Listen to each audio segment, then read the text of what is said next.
Shalom. Selamat pagi Bapak, Ibu, Saudara.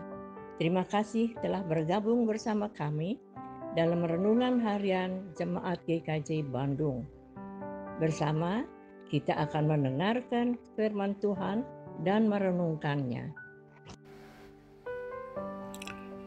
Renungan Harian GKJ Bandung, Rabu 21 Februari 2024. Minggu Prapaskah pertama dengan tema Duka Cita Akibat Dosa. Berdasarkan firman Tuhan dari surat Paulus kepada jemaat di Korintus, surat kedua pasal 7 ayat 8 sampai 16. Mari kita berdoa sebelum merenungkannya.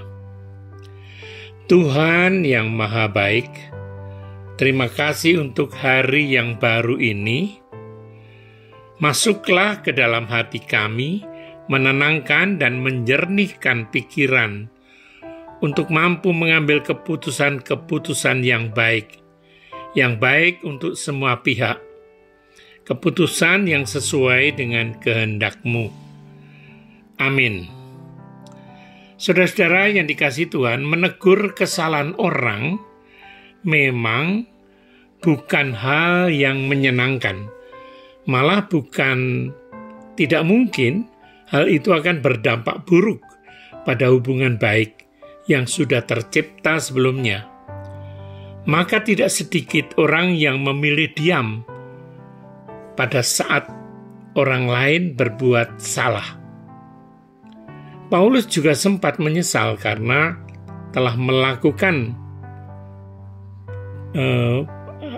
teguran yang membuat jemaat di Korintus berduka akibat suratnya yang dikirim kepada mereka.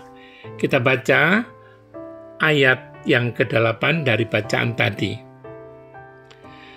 Saudara-saudara, sama seperti orang tua yang sebenarnya tidak senang menghukum anaknya.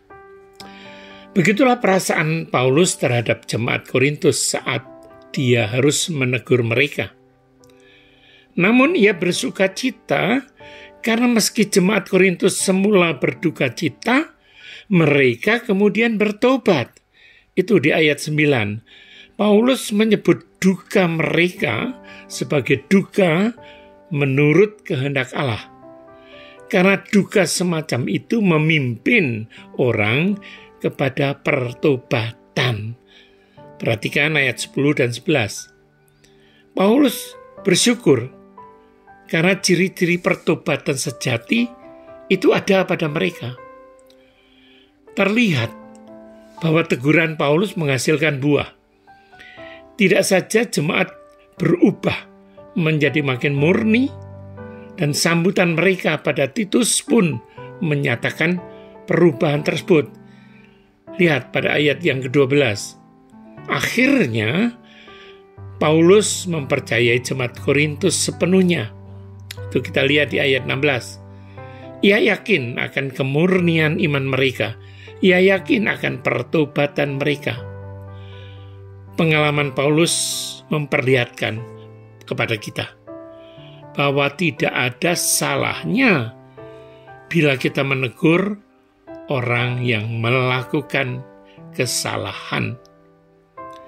Adanya persekutuan kasih yang sejati itu harus tampak dalam kepedulian dan kesediaan untuk menegur. Lebih lagi, hamba Tuhan juga harus punya keberanian untuk menegur. Tidak ada fokus dan kesukaan yang lebih nyata dalam pelayanan hamba Tuhan, kecuali keinginan agar orang yang dilayaninya sungguh hidup dalam Tuhan. Ini yang membedakan hamba Tuhan yang sejati dengan hamba Tuhan yang palsu. Amin.